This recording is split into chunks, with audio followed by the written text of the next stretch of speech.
Vous écoutez l'ambition au féminin, épisode 141, et aujourd'hui, on continue notre conversation sur le marketing du ressentiment pour parler du ressentiment qu'on vit envers nos clients, nos offres, notre prix, etc. Mon nom est Tatiana Saint-Louis et j'anime l'ambition au féminin, un podcast pour toutes les femmes pleines de vision, de talent et de drive qui désirent redéfinir le succès selon leurs termes et leurs conditions. Chaque semaine, j'explore seule ou en présence d'invités les thèmes entourant la réussite professionnelle et personnelle. Mindset, productivité, leadership, branding personnel, c'est le rendez-vous pour réfléchir à la façon dont tu veux vivre ton plein potentiel et laisser ton empreinte dans le monde. Salut les ambitieuses, comment vous allez aujourd'hui? Je suis contente de vous retrouver pour un nouvel épisode de l'ambition au féminin. Je reviens d'une semaine de vacances, ma semaine annuelle où je déconnecte du travail pour, me célébrer, mais deux aussi pour, finir cette révolution autour du soleil parce que c'était mon anniversaire. Et j'en profite pendant ce moment-là pour faire le topo de ce qui s'est passé dans les derniers mois, de ce que j'ai envie de créer pour moi dans la prochaine année. Dans le fond, c'est un rendez-vous que je prends avec moi-même pour reconnecter. Puis moi, j'ai besoin de faire ça dans la solitude. Je suis une personne très introvertie et ces moments où j'ai pas besoin de parler à personne, j'ai pas besoin de répondre à personne, j'ai pas besoin d'entendre la voix de personne. C'est des moments extrêmement précieux parce que ça me permet, encore une fois, là, d'entendre ce qui se passe à l'intérieur de moi, ce qui s'est passé à l'intérieur de moi, de laisser vibrer des choses qui étaient bien souvent submergées par le bruit ambiant, par le day-to-day, par le quotidien. Puis c'est pas une question que j'aime pas les gens ou que je veux pas être autour de gens, c'est vraiment une question que j'ai besoin de ce silence-là pour me retrouver. Donc, je me considère très privilégiée de pouvoir faire ça avec, justement, une famille, une petite fille en bas âge et tout ça. Donc, je remercie tous ceux qui contribuent à cet espace-là que je peux créer pour moi pendant cette période-là. Alors, aujourd'hui, je voulais continuer la conversation qu'on avait entamé dans le dernier épisode sur le ressentiment. Puis je pense que c'est une émotion importante à prendre en compte quand on parle de marketing, quand on parle d'entrepreneuriat, parce que c'est une émotion, tout à fait humaine, le ressentiment, mais aussi ça se manifeste sous plusieurs formes. Dans l'épisode précédent, dont je vais mettre le lien là, ici dans dans les notes de l'épisode, on parlait plus spécifiquement du ressentiment en termes de positionnement. Je parlais de business, de brand, de marque qui essayent de se différencier des autres en se mettant en contradiction à des gens, des entrepreneurs, des méthodes qu'ils ont identifiées comme étant moralement inférieures. Et ici, c'est important le mot « moralement » parce qu'il y a quelque chose de très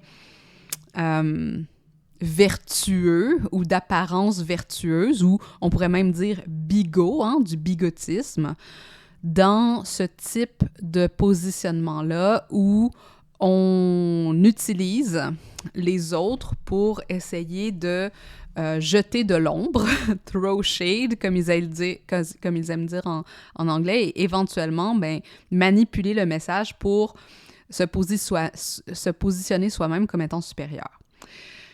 Et puis tout ce qui est autour du marketing éthique, de l'authenticité, etc., c'est quelque chose que je vois encore plus dans ce genre de tactique-là. Puis c'est de ça qu'on parlait dans l'épisode avant celui-ci, que j'avais identifié comme la partie 1 de la conversation sur le ressentiment.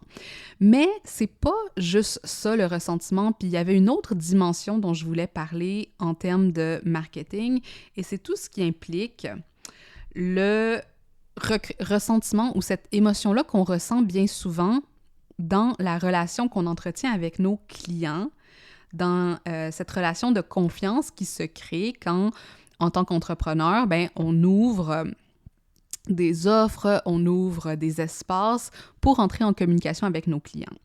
Puis, je vais vous expliquer un peu ce que j'ai en tête quand je parle de ressentiment envers nos clients parce que bien souvent, c'est un peu insidieux la façon dont ça va se manifester dans nos entreprises. Hein. C'est pas, on se lève pas un jour puis on dit « je vais cultiver du ressentiment envers ma clientèle », mais ça arrive de façon insidieuse sans même qu'on s'en rende compte parfois et ça a plusieurs symptômes. Hein. Et selon moi, ben, c'est un type de ressentiment qui pollue nos entreprises et notre marketing et éventuellement ben, notre offre, notre prix et même la façon dont on va se sentir dans cette entreprise-là. Parce que vous allez probablement être d'accord avec moi, hein, ressentir du ressentiment, c'est pas quelque chose qui est agréable, c'est quelque chose qui vit en nous, même quand les autres s'en rendent pas compte. Hein? Puis moi, j'ai toujours considéré que la personne à qui je faisais le plus de mal en maintenant des émotions négatives à l'intérieur de moi, ben, c'était à moi, hein, parce que les autres, peut-être, ils sont même pas conscients que j'ai ces émotions-là envers eux ou peu importe, mais bon, mais ça, c'est une autre conversation, puis c'est pas vraiment de ça que je veux parler, mais ce ressentiment-là, ben, il pollue nos entreprises, puis bien souvent, ça va se manifester dans nos messages, dans nos façons de vendre, dans nos façons de faire des offres, et ça prend racine dans la relation qu'on entretient bien souvent avec nos clients. Puis, comme avec le marketing du ressentiment en termes de positionnement, ça va être basé bien souvent dans des mauvaises expériences ou des expériences traumatiques qu'on a vécues et qui vont nous pousser à vouloir se protéger. Puis là, on va se mettre à universaliser parce que c'est comme ça que notre cerveau fonctionne. Hein? On vit une expérience désagréable, une expérience traumatique. Le cerveau va identifier quelles sont ces informations qui vont nous permettre de ne pas répéter cette expérience-là. Donc, il est obligé de généraliser ce qu'il a vécu et d'en sortir des grands concepts pour dire, bon, ben, si tu te ramasses dans une situation où il y a X, Y, Z, ben, il va falloir que tu te protèges puis que tu... que tu fuis, que tu te battes, tu sais, fight, flight, etc. Okay? Donc, ce qui arrive, c'est que comment moi je perçois les gens qui ont du ressentiment envers leur audience, souvent ça va se manifester par des choses comme on va rapidement éliminer les critiques de nos clients en disant « Ah ben, de toute façon, c'est pas mon public cible. Hein? » On va rapidement les distinguer de qui on est. On va avoir tendance à pas leur faire confiance. Hein? Ils ont besoin d'être pris par la main. On va créer énormément...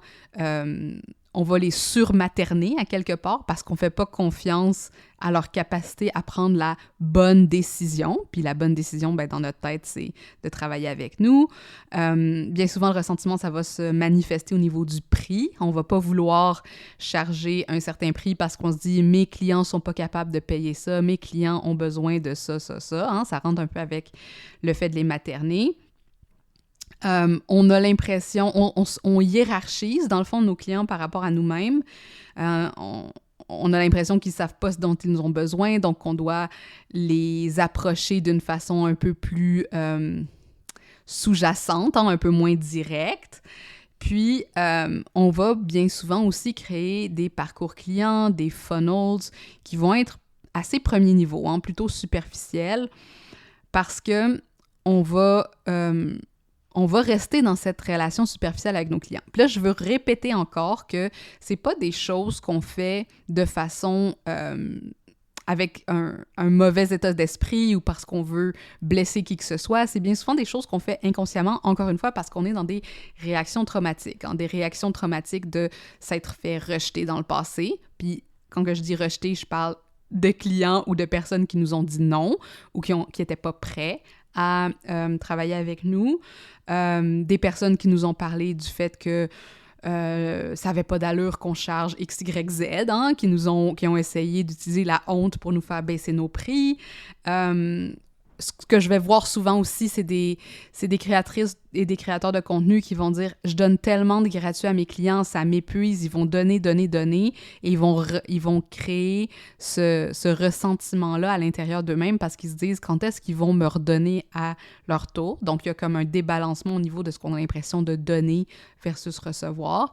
Et toutes ces choses-là, ben, ça crée justement ces mini ou gros traumas à l'intérieur de nous, à l'intérieur de notre expérience entrepreneuriale, qui ensuite vont se baser dans ce désir de protection qui va se manifester par un type de ressentiment qui va ensuite se manifester parce que je vous ai nommé, hein, surchargé d'informations parce qu'on ne fait pas confiance à leur autonomie, vraiment rapidement les sortir, tu sais, ne pas entendre les critiques qu'ils pourraient avoir, critiques constructives que nos clients pourraient avoir en disant « c'est pas notre public cible s'ils achètent pas, paternaliser, la hiérarchie implicite, puis tout ce qu'il y a au niveau des prix. Et naturellement, ben, quand on arrive dans ce type de relation interne et inconsciente avec nos clients, ça va avoir des effets réels sur notre entreprise, au niveau de la façon dont on va modéliser nos offres, dont on va communiquer nos offres et nos messages, et même parfois au niveau de nos appels exploratoires lorsqu'on va vendre et des choses comme ça, parce qu'à l'intérieur de nous, on est en mode on doit se protéger de ces personnes. Et si vous avez déjà travaillé avec moi, que ce soit dans mes mini-programmes comme le challenge ou des choses comme ça, vous allez savoir que un des grands dons, puis c'est pour ça aussi qu'on appelle ça une offre de l'entrepreneur, c'est de se mettre au service de sa clientèle, mais pas comme un esclave, mais vraiment comme un guide, comme quelqu'un qui va les prendre sous leur aile ou qui va les aider à traverser certains obstacles ou des choses comme ça. Donc, c'est important qu'il y ait une relation d'égal à égal dans laquelle, ben, on va travailler dans le même objectif et non pas une relation de contradiction ou d'opposition qui va être davantage caractérisée par la lutte.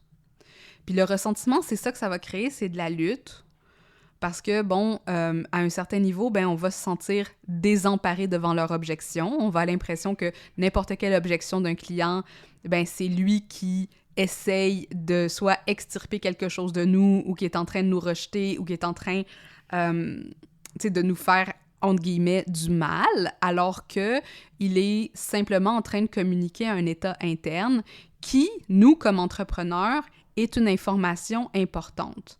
Hein? C'est une information importante qu'on doit analyser pour savoir, ben, est-ce que réellement je suis devant un de mes clients de cœur? Est-ce que mon offre, peut-être, a besoin d'être réfléchie, mais c'est pas toujours...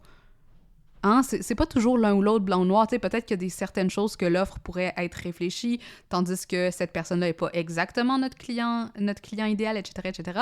Mais si on est en réaction traumatique, on n'est pas capable d'avoir ces réflexions stratégiques-là pour ensuite prendre des bonnes décisions. Et ce que ça va faire aussi, tu sais, avoir ce ressentiment-là, c'est qu'on va créer cette relation de méfiance, hein, parce qu'on va être dans l'opposition, et ça va nous donner de moins en moins envie de les servir. Puis c'est vraiment un cercle vicieux, hein, parce qu'on est en réaction traumatique, l'autre personne va être perçue comme étant en opposition, le client va être perçu comme étant en opposition, peu importe ce qu'il va dire, s'il n'est pas 100% d'accord avec nous, puis s'il ne donne pas son argent pour valider notre propre sécurité, ben là, on va soit comme essayer de l'aliéner ou le rabaisser inconsciemment en le mettant en dessous de nous dans la hiérarchie, en se considérant comme en position de les materner ou peu importe.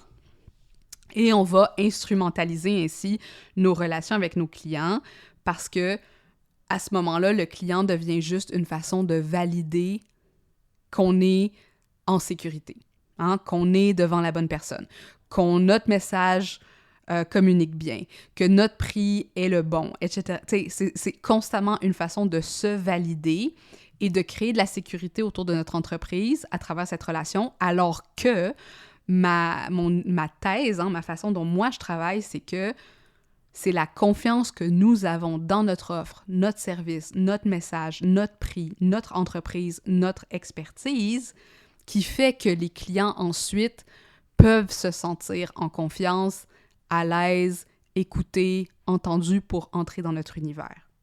Donc, on fait les choses quand on rentre dans la relation de ressentiment avec notre client, c'est comme si on débalançait tout dans notre entreprise et qu'on perdait de notre pouvoir et de notre autorité dans ce qu'on fait parce que là, soudainement, on est dans une lutte, dans une opposition, dans une contradiction. Puis si vous avez écouté le premier épisode, la première partie de cette série sur le ressentiment, bien, c'est la même chose qui arrive quand on essaye de se positionner en opposition, en contradiction, en lutte à quelque chose d'autre. On va invariablement perdre dans cette relation-là. Donc, quand on ressent que on est dans un mode ressentiment avec nos clients, bien, c'est important de, premièrement, se poser la question où est-ce qu'il y a une absence de sécurité dans mon entreprise? Hein? Où est-ce que je suis en train de créer des hiérarchies morales ou des hiérarchies d'expertise ou peu importe avec mes clients? Où est-ce que j'ai pas une relation non hiérarchique avec eux? Et où est-ce que je donne le pouvoir à mes clients de me valider dans ma valeur, dans mes émotions, dans mon entreprise, etc.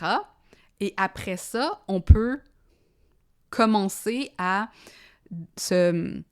travailler puis à dénouer cette relation toxique qu'on était inconsciemment en train de nourrir dans notre entreprise. Puis là, c'est sûr que c'est important aussi au niveau des messages parce que moi, souvent, ce que je vois dans les communications, bon, puis quand je travaille avec mes clients, des fois, je le vois, hein, c'est dans...